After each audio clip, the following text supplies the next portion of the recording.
Let's take a quick look at how to install a string library. Now we're going to look at cinematic strings, but any library that uses Kontakt will not be too dissimilar from this. We're looking at a folder here, and in this folder we have many RAR files. A RAR file is a way that a lot of these downloaded libraries are distributed. It's a compressed file system that breaks up a larger group or folder into several bite-sized chunks. And so this is in just over 1 gig. So what you do is you have to unzip these. Now, I believe you can pick any one of these to unzip and it will know where the other RARs are, but we'll just pick RAR number 1.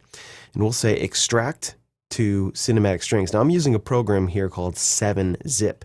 There are other programs that will extract a RAR file, such as WinRAR, and there are some Mac programs as well. Those are pretty easy to find with the old Googles.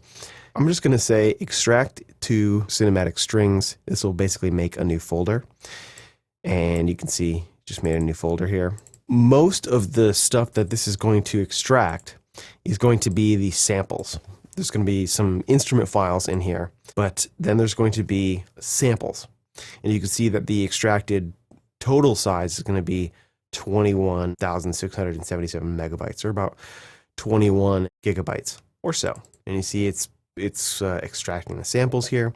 So that's pretty much what this is going to do. Now, once you have extracted all the files, you usually want to move this. For me, I put this in my Reaper data folder, which is in my audio folder. So this is in the same folder that I have other plugins, other VST plugins, other Kontakt libraries. You can see this is where I have my actual Complete 6 library. And this is what you end up with when the thing gets extracted. You get a cinematic strings folder with the samples in here.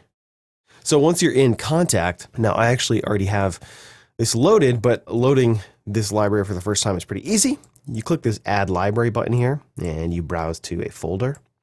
And so you'll browse to where you have that cinematic strings or whichever string library that you have. And once you do that, it'll give you the option to activate via the Service Center. And when you do that, you'll have the opportunity to paste in your serial number, and then it will show up in the libraries panel here, and you can start making music. Now, to do this, you will need the free Kontakt 5 player, because this is a Kontakt library. And so you'll need at least the free Kontakt player in order to use this particular strings libraries.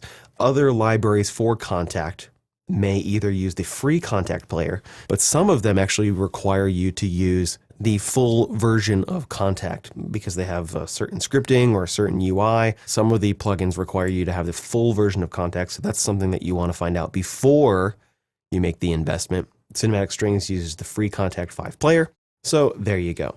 Now, this library actually does show up here in the libraries panel. Not all Kontakt quote-unquote libraries do show up in the libraries panel. Now, I know that may be confusing, but some Kontakt libraries are not what they call Kontakt powered, and from my understanding, that's sort of like they're not written in such a way that makes them show up here. What you have to do is you have to browse to the actual folder here in the Files tab, and then the instruments will be listed here as opposed to here with a nice little interface. So once you have that all set up and working, you're ready to start making some music.